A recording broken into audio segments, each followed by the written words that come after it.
头显眼镜我玩过不少，今天登场的这个有点不一样 ，Virtual Beast 翻译过来就是野兽，它到底有多野？跟我来一起看一看。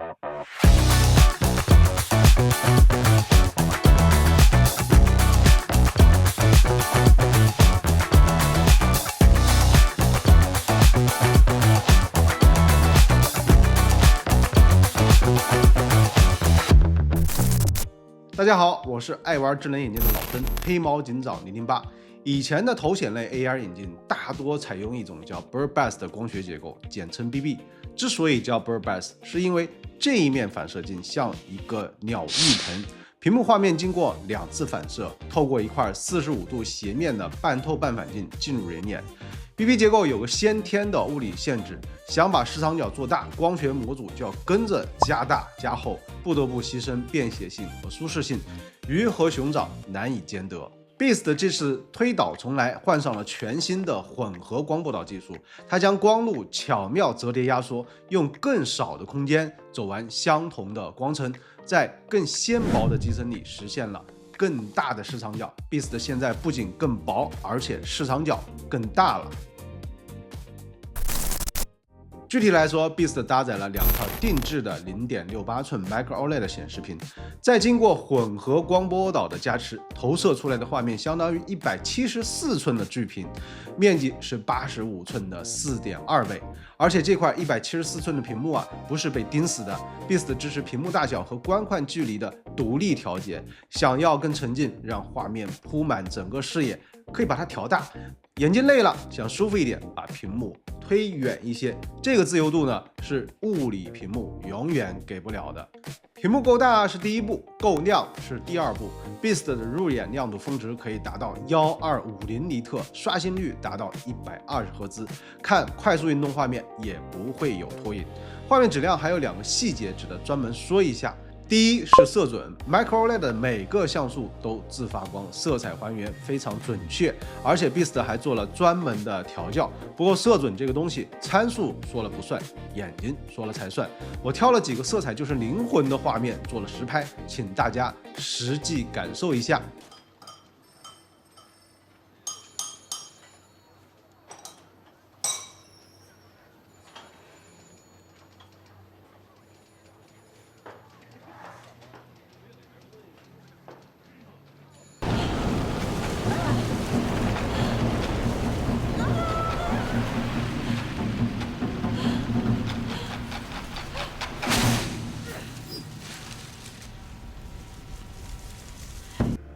That they can take whatever they want.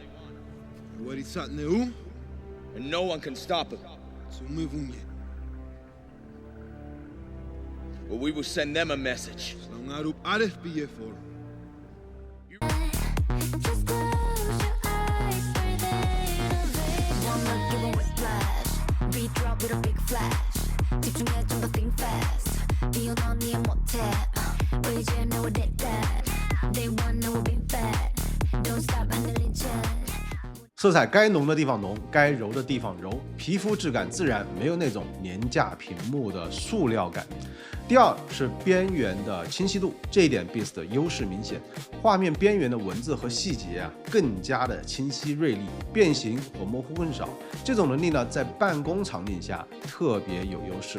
很多产品中间清楚，边上糊 ，Beast 在清晰度方面做得相当扎实。Beast 还是 Virtual 首款内置计算芯片的产品，正因为有了内置算力，它可以提供5种画面显示模式。我重点介绍3个最常用的。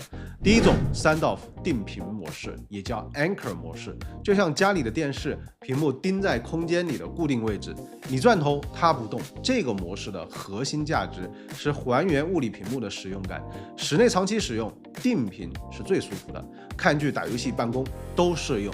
第二种丝滑跟头模式，这个模式专门为移动场景设计，坐车、坐高铁、坐飞机，屏幕会顺滑着跟着你的头部缓缓移动，不突兀不脱节，颠簸的时候呢，不会让画面抖得让你难受。移动途中呢，用丝滑跟头模式是最省心的。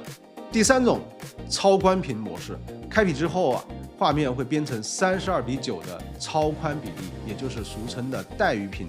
打3A 大作，视野极度开阔，沉浸感拉满，用来剪辑视频也非常的顺手，时间线铺开来一览无余。另外2种模式呢是零道夫跟头和侧边模式。零道夫跟头就是最简单的屏幕之粗，侧边模式呢就是把屏幕缩小放在角落，适合边看视频边干别的事儿。这里呢就不展开了，感兴趣的可以自己探索。综合下来 ，Beast 可能是目前同类产品里画面最大、沉浸感最强的选手。不过有一点必须要注意啊，开启3道夫定频模式之后，亮度会损耗大概一半。Beast 的峰值呢是1250尼特，开启定频之后呢还有600多的尼特，日常使用呢恰好够用，体验呢不打折。但换到同类的产品呢，这个亮度余量呢就没有那么从容了。同样采用混合波导技术的某品牌产品呢，峰值亮度是700尼特，不开定频还好，一旦开启亮度直接掉到300多尼特，体验呢明显掉了一档。这么一对比呢 ，Beast 1250尼特的起点优势就很直观了。大家家里都有大屏，但具备原生 3D 功能的不多，而 Beast 天生就是2块屏幕，看 3D 片源爽感呢直接拉满，但 3D 片源也并不是那么多。这个问题呢 Beast 也帮你解决了，原理是 AI 分析画面的景深信息，实时渲染出2个带视差的画面，分别投入左右眼，产生立体感。这个功能值得多说几句，比如你有一些反复观看的个人收藏，比如说侏罗纪公园、阿凡达、星球大战等等，现在一键转 3D， 在174寸的巨幕上重温，那个感觉完全不一样。或者更私人一点，手机相册里存着多年前的家庭视频、旅行照片等等，开了2D 转 3D， 画面里的人和景会从屏幕里走出来，那种情绪价值你懂的。需要说明一下硬件门槛，2D 转 3D 需要连接手机使用，实时 AI 渲染，对处理器呢有一定的要求，建议使用近2年内的主流旗舰机型，跑起来呢才够流畅。老实说，没用之前我觉得算法转出来的 3D 啊，可能就那样，聊胜于无。但真打开之后，我必须说这个功能一般人我不告诉他。对了，还有一件事情得提醒你，看 3D 的时候啊，你可能很兴奋，声音注意开小点，不要打扰到旁边的人。Beast 有个我很喜欢的功能叫电致变色，从遮光到透明的9级调节。比如在太亮的地方啊看视频，画面会被环境光冲淡，这个时候呢，你把透光度调低，周围的光就被挡住了，沉浸感就回来了。要是打游戏追剧的时候呢，旁边有人跟你说话，把镜片呢调透明，一边玩一边交流，完全不用摘眼镜。这个9级呢是目前行业里最高的调节精度，同类产品呢大概只有3到5级。Beast 的这个9级实际用下来，你会感觉丝滑很多。觉得手动调来调去还是麻烦，直接开自动透明模式就好。它的触发逻辑啊很聪明，检测的是你的头部动作，扭头视线移出画面的瞬间，镜片自动变透明，现实环境呢立刻就清晰了。回头呢继续看屏幕，自动恢复遮光，完全不用用手。举2个场景你就明白了。第一，用键盘打字，低头看键盘，背景自动透明；抬头看屏幕，背景自动变暗，手不用离开键盘，切换无感。第二呢，办公室里有同事过来搭话，你一扭头，镜片就已经透明了，对方不会觉得自己在跟一副墨镜说话，你也不用手忙脚乱的去摘眼镜。第一次体验到这个功能，你会觉得，这个才叫智能。接下来呢，聊聊音频。Beast 搭载了哈曼立体声，加上独立 DSP 动态调节芯片，空间感和人声定位啊，在同类产品里属于第一梯队。不过大家更在意的可能是漏音，毕竟不管在家里还是出门，漏音都是很讨厌的，自己尴尬，旁边的人呢也很烦。所以我们专门做了一组测试，模拟飞机、高铁、办公室、安静卧室几种典型场景，还原真实背景噪音，测量漏音情况，给出旁人刚好听不到的建议音量，结果都在这张表里，对号入座就行。举2个例子感受一下，高铁场景背景噪音是60到80分贝，眼镜开到60%音量，半米外完全无感，正常通勤没有任何问题。很高兴能陪伴在您的身边，一路为您服务。我们这趟列车是全程对号的。前进期间，如果您在动车组列车上吸烟，或者在其他列车禁烟区域吸烟，将根据国务院发布的铁路安全管理。最严苛的是安静卧室，背景音呢只有30到40分贝，60%音量下，旁边的人呢能听到一点点，但不至于打扰到家人。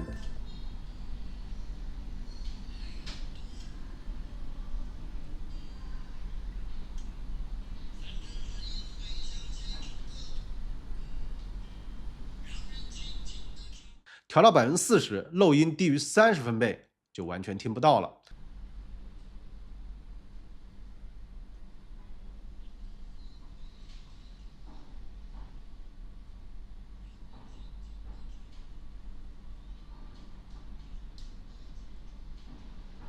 结论呢就一句话，根据场景稍微调一下音量，漏音呢是可控的，自己听得舒服，旁边的人呢也没有感觉。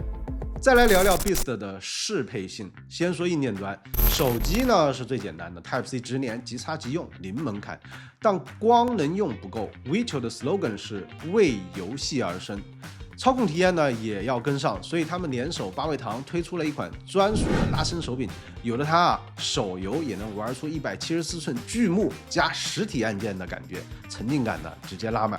那如果你想接 Switch、PS5、Xbox、Steam Deck 或者 PC 来玩游戏呢，Switch 搭载专属魔宝盒即可搞定 ，NS 1和2都能支持。值得一提的是 ，Vicho 是业内最早支持 NS 2的品牌。PS5、Xbox、Steam Deck 以及 PC 则可以通过颈环配件实现无线串流，彻底告别脱线，想在哪玩就在哪玩。但 Vicho 的护城河不仅仅是硬件适配，真正让竞争对手难以追赶的是他们自研的配套软件，叫 Space Walker。你也许没听过这个名字，但在 AR 眼镜圈子里啊，它的地位相当特殊。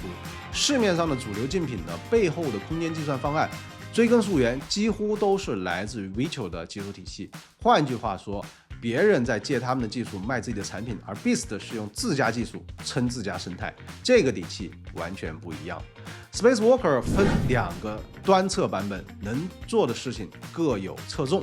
iOS 端有2个功能值得单独说。第一个，苹果空间视频的播放。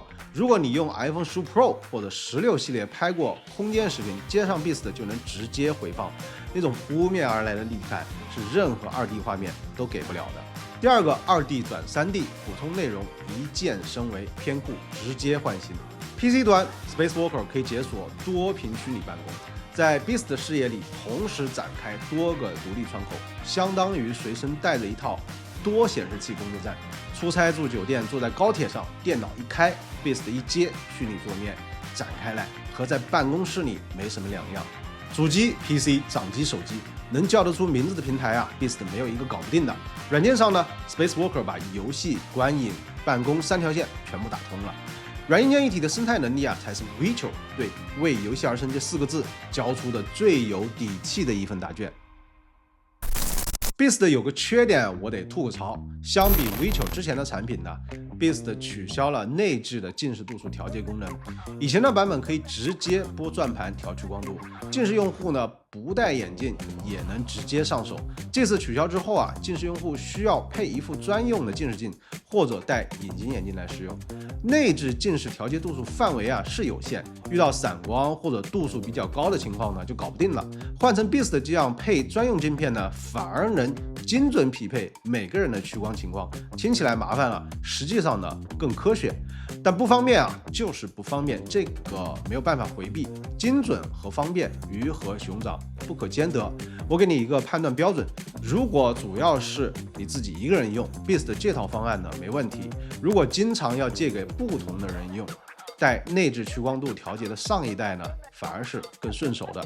对号入座，按自己的实际情况选择就好。总结一下 ，Beast 是 Vicho 的高端旗舰。我的理解是，它是为追求极致体验、预算也更充裕的人准备的。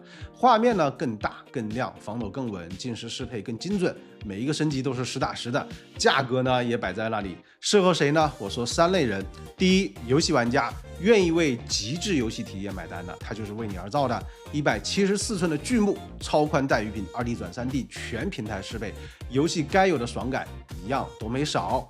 第二，经常出差的人，飞机、高铁上想工作或者放松的，值得考虑。丝滑跟投模式呢是专为移动场景设计的，漏音实测在各种交通场景下呢都不影响到旁边人。随身带着174寸的屏幕出门，路上那几个小时一下子就过去了。第三呢，需要大屏办公的人，不想被固定在桌子面前的。Spacewalker 多屏虚拟屏幕加上超宽带鱼屏，这套组合的办公体验会超出你的预期。但如果这些场景你都有呢，就是预算还不够，可以先看看 Vicho 相对亲民的其他系列，按需入手就好。好，这期视频就到这里，觉得有用的话，一键3连支持一下，你的支持是我最大的动力。我是黑猫警长008，我们下期再见，拜拜。